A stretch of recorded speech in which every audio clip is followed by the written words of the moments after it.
영양제 한 알이 여러분의 생명을 구할 수도 동시에 생명을 위험에 빠뜨릴 수도 있다면 믿으시겠어요? 74살 김순자 할머니는 매일 아침 비타민 D 한 알로 골절 위험에서 벗어나 지금도 혼자 장을 보러 다니십니다. 하지만 같은 나이 박철수 어르신은 영양제 때문에 간 수치가 급격히 올라가 응급실에 실려 가셨어요. 똑같은 영양제인데 어떻게 이런 정반대의 결과가 나올 수 있을까요? 과연 진실은 무엇일까요? 저는 37년간 가정의학과 전문의로 일하며 수천 명의 60대 이상 환자분들을 직접 진료해 온 이성민입니다. 오늘 이 모든 혼란을 완전히 정리해 드리겠습니다.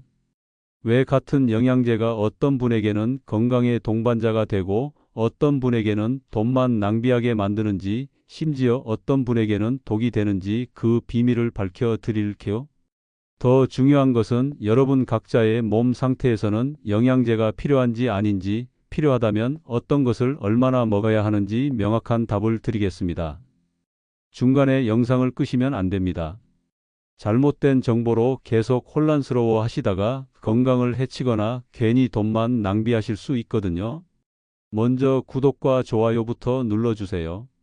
이런 정확한 정보가 여러분의 건강한 노후를 만드는 첫걸음입니다. 그럼 지금부터 영양제를 둘러싼 모든 논란의 진실을 파헤쳐 보겠습니다. 먼저 가장 큰 오해부터 바로 잡겠습니다. 영양제는 무조건 좋다 vs 영양제는 돈 낭비다. 이 두 극단적인 생각 모두 위험합니다.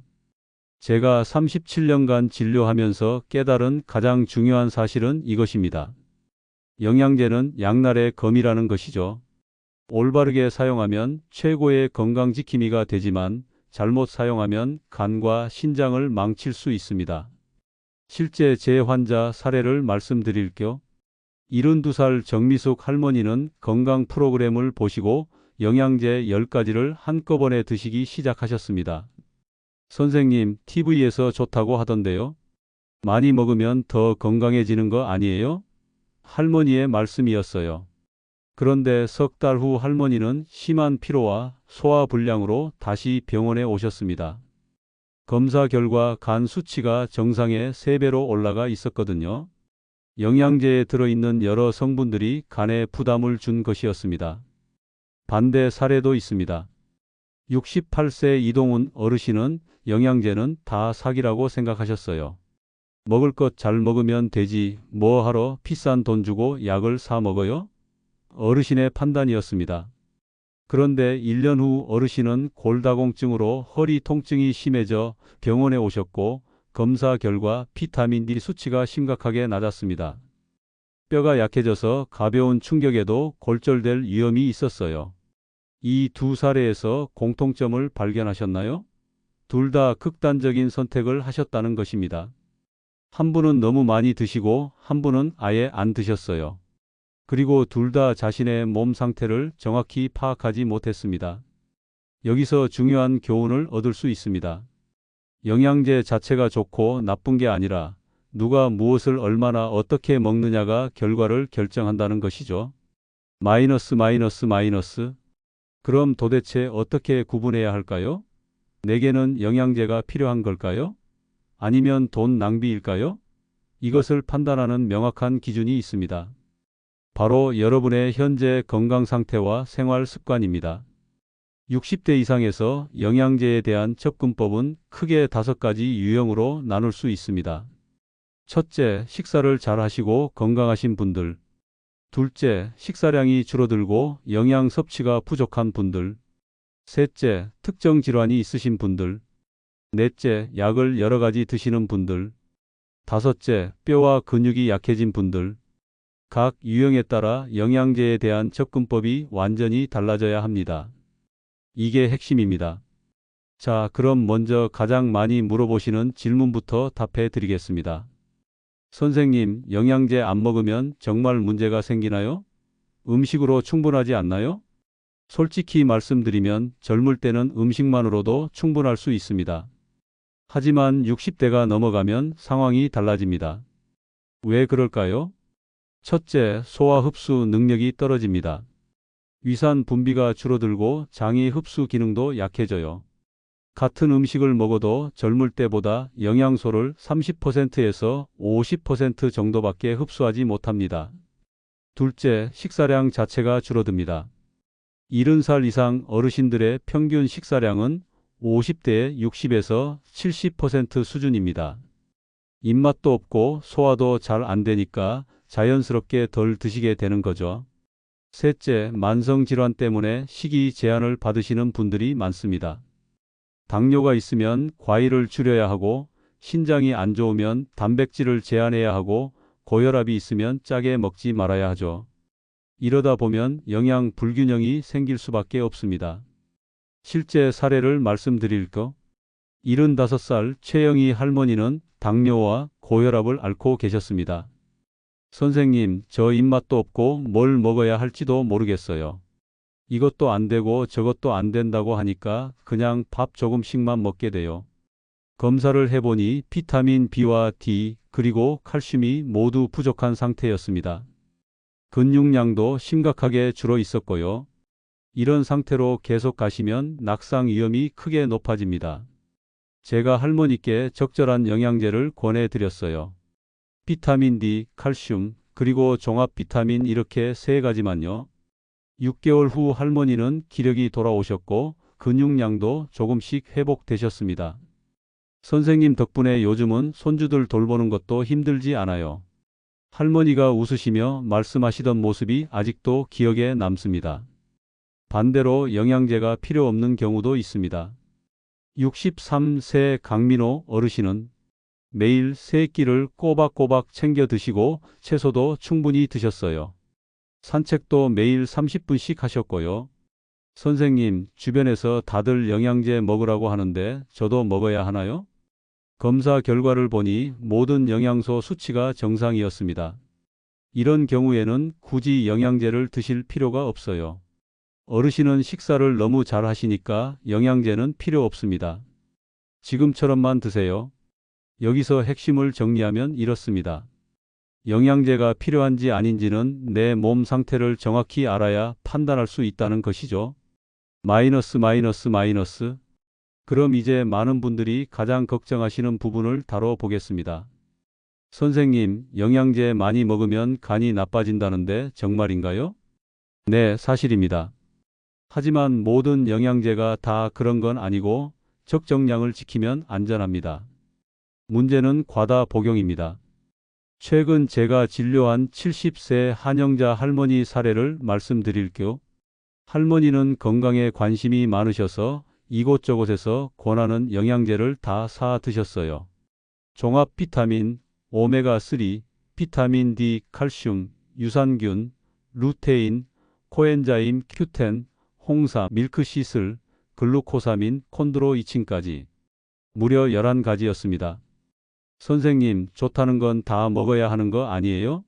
친구들도 다 이렇게 먹는다던데요.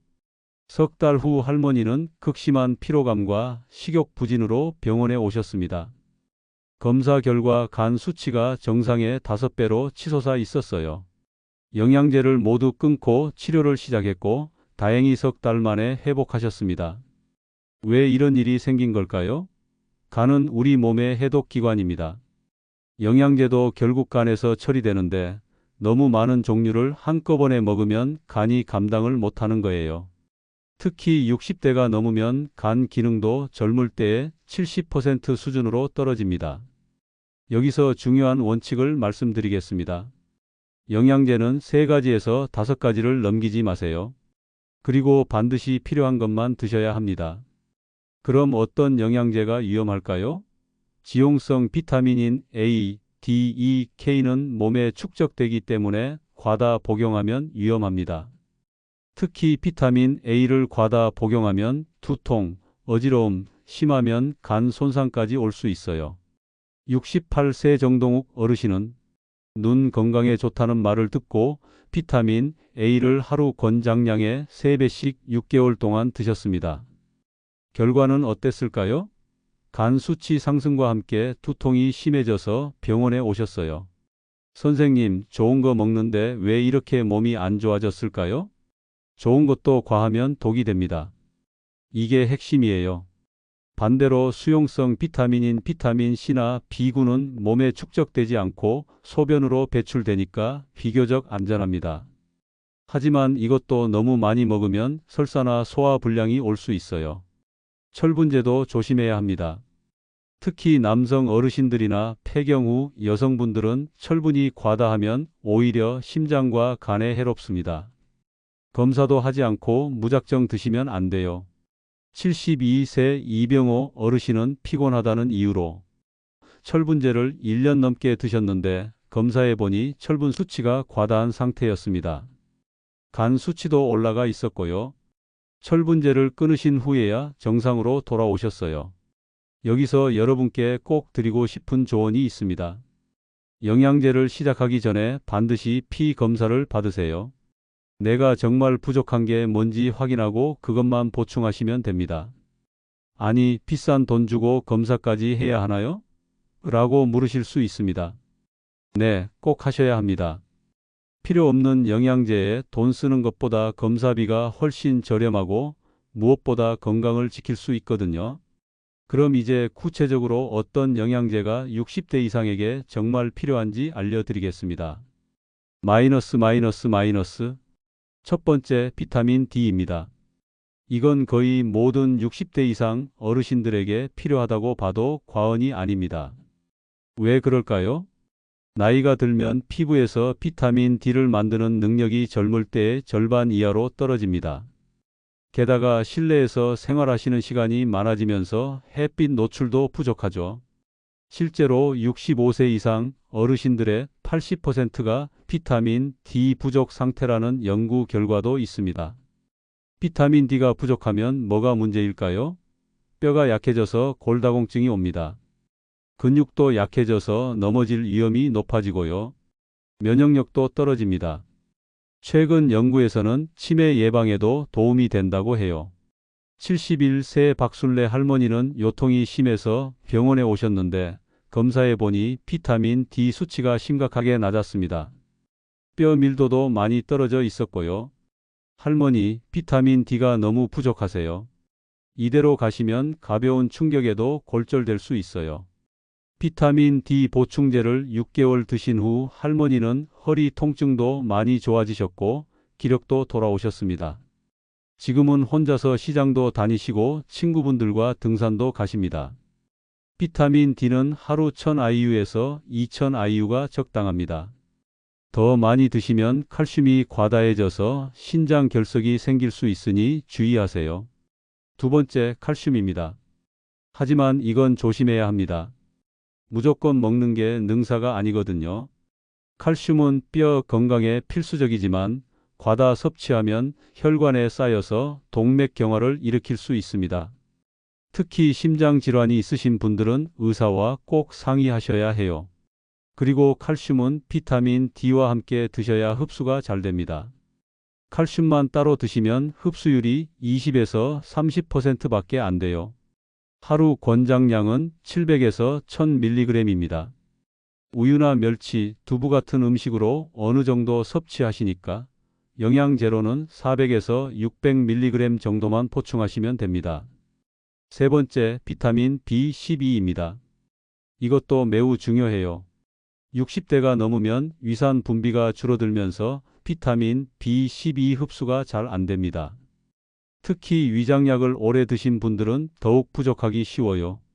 비타민 B12가 부족하면 빈혈이 오고 손발이 저리고 기억력이 떨어집니다. 심하면 치매와 비슷한 증상까지 나타날 수 있어요. 69세 김태진 어르신은 최근 몇 달 동안 깜빡깜빡하는 일이 잦아졌다고 걱정하며 오셨습니다. 선생님, 제가 치매 초기가 아닐까요? 요즘 약속도 자꾸 잊어버리고 머리가 멍해요. 검사 결과 비타민 B12가 심하게 부족한 상태였습니다. 치매가 아니라 영양 결핍이었던 거죠. 석 달간 비타민 B12를 보충하신 후 어르신은 기억력이 많이 좋아지셨어요. 선생님 덕분에 정신이 맑아졌어요. 치매인 줄 알고 얼마나 걱정했는지 몰라요. 비타민 B12는 하루 200에서 1000 마이크로그램 정도가 적당합니다.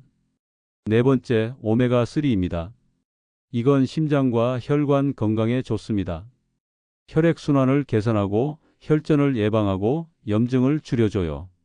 뇌 건강에도 도움이 됩니다. 하지만 주의할 점이 있습니다.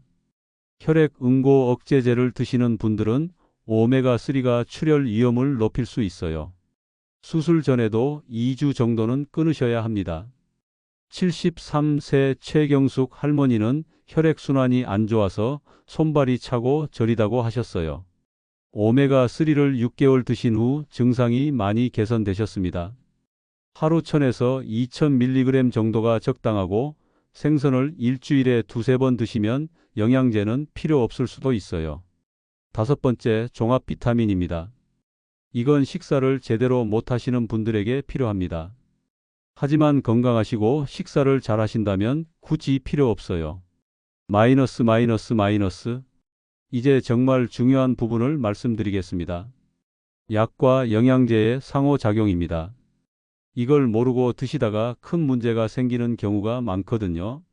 첫째, 혈액 응고 억제제를 드시는 분들입니다. 와파린이나 아스피린 같은 약을 드시는 분들이 많으신데 이런 분들은 비타민 K가 들어있는 영양제를 조심해야 합니다.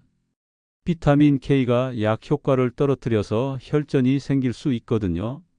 또 오메가3, 은행잎 추출물, 마늘 추출물도 출혈 위험을 높일 수 있어요. 코피가 자주 나거나 멍이 쉽게 드는 분들은 바로 의사와 상담하셔야 합니다. 76세 송기철 어르신은 심장 시술 후 혈액 응고 억제제를 드시고 계셨는데 건강에 좋다는 오메가3와 은행잎 추출물을 함께 드셨어요. 한 달 후 어르신은 잇몸 출혈과 코피가 자주 나서 병원에 오셨습니다. 선생님, 요즘 자꾸 피가 나는데 왜 그럴까요? 건강에 좋다는 것만 먹는데요. 약과 영양제가 합쳐져서 피가 너무 묽어진 거였어요. 영양제를 끊으신 후에야 증상이 사라졌습니다. 둘째, 당뇨약을 드시는 분들입니다. 크롬이나 알파리포산 같은 성분이 혈당을 낮추는 효과가 있어서 당뇨약과 함께 드시면 저혈당이 올 수 있어요. 68세 윤미경 할머니는 당뇨약을 드시면서 혈당에 좋다는 크롬 영양제를 함께 드셨습니다. 어느 날 갑자기 식은땀이 나고 어지러워서 쓰러질 뻔 하셨어요.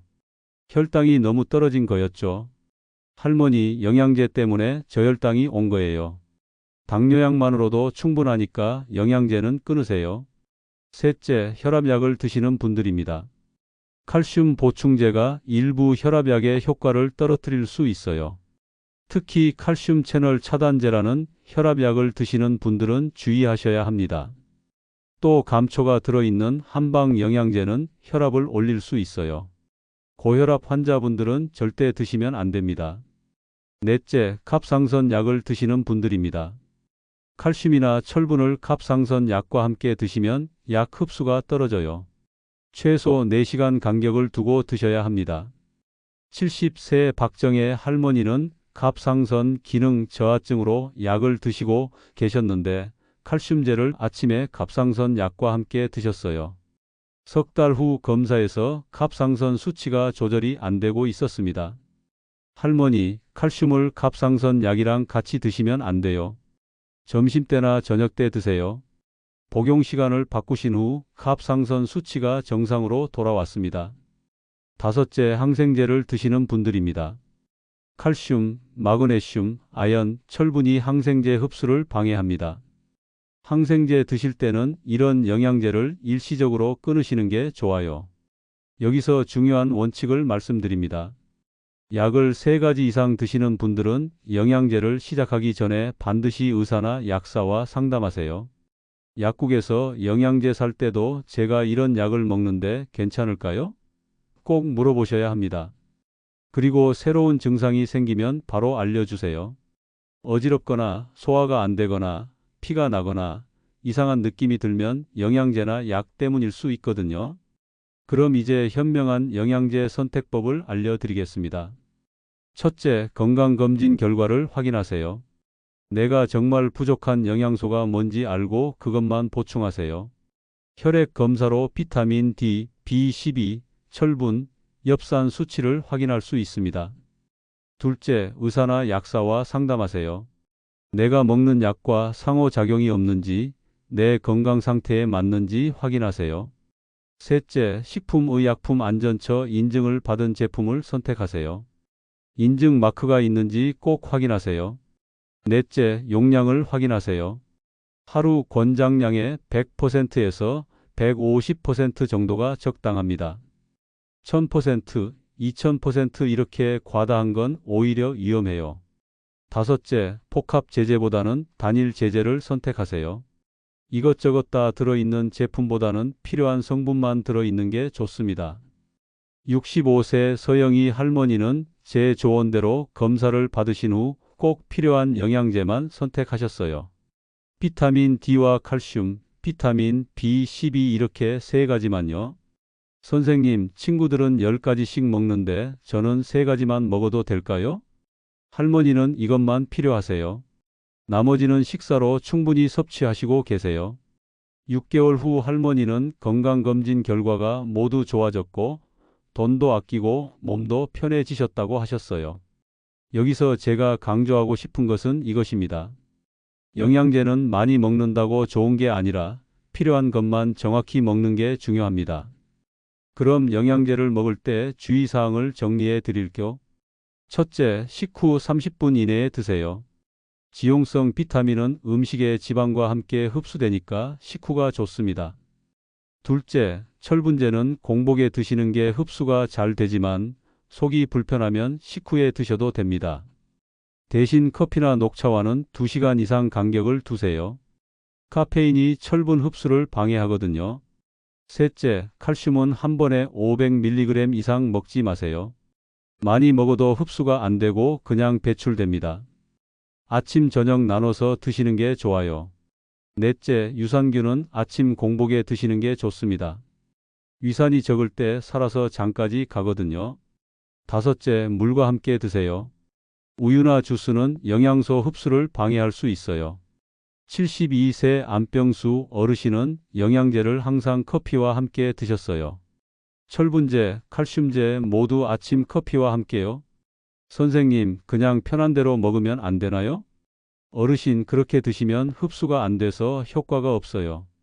물과 함께 드셔야 합니다. 복용법을 바꾸신 후 빈혈 수치가 좋아지셨어요. 이제 여러분의 상황별로 어떤 영양제가 필요한지 정리해 드리겠습니다. 첫 번째 유형, 식사를 잘 하시고 완전히 건강하신 분들입니다. 이런 분들은 비타민 D 하나면 충분합니다. 나머지는 음식으로 섭취하시면 돼요. 굳이 여러 가지 드실 필요가 없어요. 두 번째 유형, 식사량이 줄어든 분들입니다. 입맛이 없어서 잘 못 드시거나 혼자 사셔서 대충 드시는 분들이에요. 이런 분들은 종합 비타민, 비타민 D, 비타민 B12 이렇게 3가지를 드시면 좋습니다. 세 번째 유형, 골다공증이 있거나 뼈가 약한 분들입니다. 비타민 D와 칼슘은 필수입니다. 그리고 비타민 K도 도움이 돼요. 비타민 K는 칼슘이 뼈에 잘 붙도록 도와주거든요. 78세 오경자 할머니는 골다공증이 심하셔서 허리가 굽어 계셨어요. 비타민 D와 칼슘, 비타민 K를 1년 드신 후 뼈 밀도가 많이 좋아지셨습니다. 키도 1cm 정도 커지셨어요. 선생님, 이 나이에 키가 크다니 신기해요. 허리도 덜 아프고요. 네 번째 유형, 심장이나 혈관 질환이 있는 분들입니다. 오메가3와 코엔자임 Q10이 도움이 됩니다. 하지만 혈액 응고 억제제를 드신다면 의사와 꼭 상담하세요. 다섯 번째 유형, 당뇨병이 있는 분들입니다. 비타민 D, 비타민 B12, 마그네슘이 도움이 됩니다. 하지만 크롬이나 알파리포산은 저혈당 위험이 있으니 조심하세요. 여섯 번째 유형, 눈이 안 좋으신 분들입니다. 루테인과 제아잔틴, 오메가3가 황반 변성을 예방하는 데 도움이 됩니다. 70대 이후 실명의 가장 큰 원인이 황반 변성이거든요. 일곱 번째 유형, 기억력이 떨어지는 분들입니다. 비타민 B12, 오메가3, 비타민 D가 뇌 건강에 도움이 됩니다. 67세 한명숙 할머니는 최근 깜빡깜빡하는 일이 많아지셨어요. 검사 결과 비타민 B12와 D가 부족했습니다. 6개월 보충하신 후 기억력이 많이 좋아지셨어요. 선생님, 요즘은 손주 이름도 헷갈리지 않아요. 정말 신기해요. 8번째 유형, 피로가 심한 분들입니다. 비타민 B군과 마그네슘, 코엔자임 Q10이 에너지 생산에 도움이 됩니다. 하지만 피로의 원인이 영양 부족이 아닐 수도 있으니 검사를 꼭 받으세요. 9번째 유형, 면역력이 약한 분들입니다. 자주 감기에 걸리거나 대상포진을 앓으신 분들이에요. 비타민 D, 비타민 C, 아연이 면역력 강화에 도움이 됩니다. 하지만 과다 복용하면 오히려 면역 체계를 교란시킬 수 있으니 적정량만 드세요. 이제 영양제 보관법도 알려드릴게요. 이것도 중요합니다. 잘못 보관하면 효과가 없어지거든요. 첫째, 직사광선을 피하세요. 햇빛이 들어오는 창가에 두면 영양소가 파괴됩니다. 둘째, 습기를 피하세요. 화장실이나 주방은 습기가 많아서 영양제가 변질될 수 있어요. 서늘하고 건조한 곳에 보관하세요. 셋째, 냉장고에 보관하지 마세요. 꺼낼 때마다 온도 변화와 습기 때문에 오히려 나빠집니다. 실온 보관이 가장 좋아요. 넷째, 개봉 후에는 6개월 이내에 드세요. 오래 두면 효과가 떨어집니다. 다섯째, 다른 용기에 옮기지 마세요. 원래 용기가 보관하기에 가장 좋게 만들어져 있습니다. 70세 김영자 할머니는 영양제를 화장실 세면대 옆에 두셨어요. 습기 때문에 알약들이 서로 붙고 변색되었습니다. 할머니, 이건 이제 못 드셔요. 변질됐어요. 화장실은 습기가 많아서 안 됩니다. 보관 장소를 바꾸신 후에는 영양제가 잘 유지되었어요. 마지막으로 영양제를 중단해야 하는 신호들을 알려드리겠습니다. 첫째, 소화가 안 되고 속이 불편하면 중단하세요. 둘째, 두통이나 어지러움이 생기면 중단하세요. 셋째, 피부 발진이나 가려움증이 생기면 알레르기일 수 있으니 바로 끊으세요. 넷째, 설사나 변비가 심해지면 중단하세요. 다섯째, 가슴이 두근거리거나 불면증이 생기면 중단하세요. 이상한 증상이 생기면 일단 멈추고 의사와 상담하세요. 건강을 위해 먹는 영양제가 오히려 해가 되면 안 되니까요. 이제 오늘 내용을 정리해 드리겠습니다. 영양제는 독도 약도 아닙니다. 여러분의 건강 상태와 먹는 방법에 따라 결과가 달라지는 선택의 문제입니다. 가장 중요한 원칙들을 다시 한번 강조하겠습니다. 첫째, 검사부터 받으세요. 내가 정말 부족한 게 뭔지 확인하고 그것만 보충하세요. 무작정 이것저것 사 먹지 마세요. 둘째, 3가지에서 5가지를 넘기지 마세요. 많이 먹는다고 좋은 게 아닙니다. 오히려 간과 신장에 부담을 줍니다. 셋째, 약을 드시는 분들은 반드시 의사나 약사와 상담하세요. 약과 영양제의 상호작용이 위험할 수 있습니다. 넷째, 식사를 잘 하시는 분들은 영양제가 많이 필요 없습니다. 비타민 D 정도면 충분해요. 다섯째, 과장 광고를 믿지 마세요. 만병통치약은 세상에 없습니다. 여섯째, 비싸다고 좋은 게 아닙니다. 식약처 인증받은 제품 중에서 필요한 성분이 적정량 들어있는 걸 선택하세요. 일곱째, 올바른 시간에 올바른 방법으로 드세요. 그래야 효과가 있습니다. 여덟째, 정기적으로 건강검진을 받으세요. 3개월에서 6개월마다 수치를 확인하면서 조절하세요. 제가 37년간 진료하면서 확신하는 것은 이것입니다. 올바른 지식으로 현명하게 선택하면 영양제는 여러분의 건강한 노년을 만드는 좋은 동반자가 될 수 있다는 것이죠. 하지만 무지와 과욕으로 잘못 선택하면 돈만 낭비하고 건강까지 해칠 수 있습니다. 실제로 제 환자분들 중에서 영양제를 현명하게 드신 분들은 건강이 많이 좋아지셨어요. 기력도 생기시고 병원에 오시는 횟수도 줄었습니다. 73세 이순자 할머니는 처음 오셨을 때 영양제 10가지를 드시면서도 기력이 없고 간 수치가 나빴어요. 제 조언대로 꼭 필요한 3가지만 선택하셨고 1년 후 모든 수치가 좋아지셨습니다. 선생님, 영양제를 줄였는데 오히려 더 건강해졌어요. 돈도 아끼고 정말 감사해요. 이게 바로 현명한 선택의 힘입니다. 더 이상 영양제가 좋다, 나쁘다로 혼란스러워하지 마세요. 오늘 알려드린 내용을 바탕으로 여러분에게 맞는 영양제를 찾으시기 바랍니다. 건강은 하루아침에 만들어지는 것이 아닙니다. 작은 실천들이 모여서 건강한 노후를 만들어 갑니다. 올바른 영양제 선택도 그중 하나예요. 이 영상이 도움이 되셨다면 구독 버튼을 눌러주세요. 구독은 무료지만 여러분의 건강을 지키는 데 큰 힘이 됩니다. 좋아요도 꼭 눌러주시고요. 여러분의 좋아요 하나하나가 더 많은 분들에게 정확한 건강 정보를 전달할 수 있게 해줍니다. 댓글로 여러분의 영양제 섭취 경험이나 궁금한 점들을 남겨주세요. 가능한 한 답변 드리겠습니다. 가족들과 주변 어르신들에게도 이 영상을 공유해 주세요. 잘못된 정보로 고생하고 계신 분들이 정말 많거든요. 돈 낭비하고 건강까지 해치는 분들을 구해 주세요. 건강한 정보를 나누는 것이야말로 진정한 효도이고 사랑입니다. 다음 영상에서는 60대 이상 어르신들의 또 다른 건강 고민을 다뤄 드리겠습니다. 여러분이 가장 궁금해하시는 주제가 있다면 댓글로 알려주세요. 오늘도 건강하세요. 감사합니다.